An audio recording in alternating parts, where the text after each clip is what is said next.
तो राधे राधे। कैसे हैं आप सब? स्वागत है आप सभी का मेरे यूट्यूब चैनल भक्ति सागर में। हिंदू धर्म में एकादशी का व्रत महत्वपूर्ण स्थान रखता है।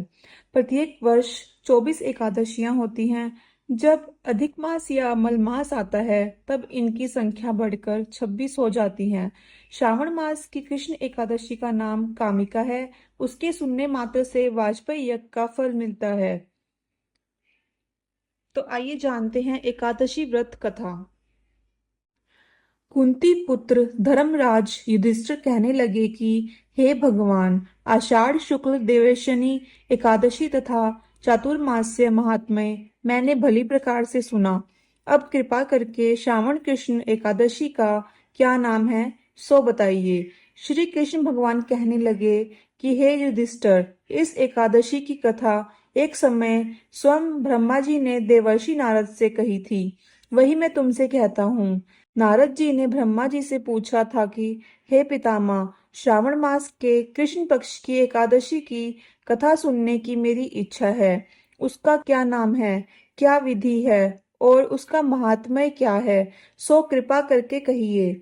नारद जी के ये वचन सुनकर ब्रह्मा जी ने कहा, हे नारद, लोकों के हित के लिए तुमने बहुत सुंदर प्रश्न किया है। श्रावण मास की कृष्ण एकादशी का नाम कामिका है। उसके सुनने मात्र से वाजपेय यज्ञ का फल मिलता है। इस दिन शंख चक्र गदाधारी विष्णु भगवान का पूजन होता है, जिनके नाम श्रीधर, हरि, विष्णु, माधव, मधुसूदन हैं। उनकी पूजा करने से जो फल मिलता है सो सुनो। जो फल गंगा, काशी, नैमिषारण्य और पुष्कर स्नान से मिलता है वह विष्णु भगवान के पूजन से मिलता है। जो फल सूर्य व चंद्र ग्रहण पर कुरुक्षेत्र और काशी में स्नान करने से, समुद्र वन सहित पृथ्वी दान करने से, सिंह राशि के बृहस्पति में गोदावरी और गंडकी नदी में स्नान से भी प्राप्त नहीं होता, वह भगवान विष्णु के पूजन से मिलता है।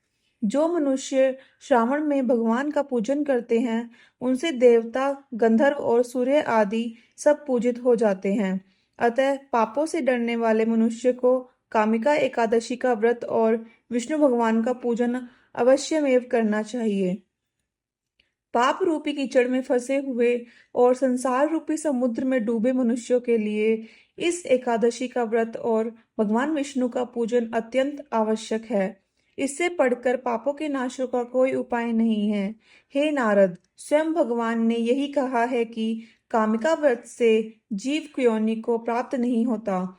जो मनुष्य इस एकादशी के दिन भक्ति पूर्वक तुलसी दल भगवान विष्णु को अर्पण करते हैं वे इस संसार के समस्त पापों से दूर रहते हैं। विष्णु भगवान रत्न, मोती, मणि तथा आभूषण आदि से इतने प्रसन्न नहीं होते जितने तुलसी दल से। तुलसी दल का पूजन का फल 4 भार चांदी और 1 भार स्वर्ण के दान के बराबर होता है। हे नारद, मैं स्वयं भगवान की अति प्रिय तुलसी को सदैव नमस्कार करता हूँ। तुलसी के पौधे को सींचने से मनुष्य की सब यातनाएं नष्ट हो जाती हैं। दर्शन मात्र से सब पाप नष्ट हो जाते हैं और स्पर्श से मनुष्य पवित्र हो जाता है। कामिका एकादशी की रात्रि को दीपदान तथा जागरण के फल का महात्म्य चित्रगुप्त भी नहीं कर सकते। जो इस एकादशी की रात्रि को भगवान के मंदिर में दीपक जलाते हैं उनके पितृ स्वर्गलोक में अमृत पान करते हैं तथा जो घी या तेल का दीपक जलाते हैं वे 100 करोड़ दीपकों से प्रकाशित होकर सूर्य लोक को जाते हैं। ब्रह्मा जी कहते हैं कि हे नारद, ब्रह्म हत्या तथा भ्रूण हत्या आदि पापों को नष्ट करने वाली इस कामिका एकादशी का व्रत मनुष्य को यत्न के साथ करना चाहिए।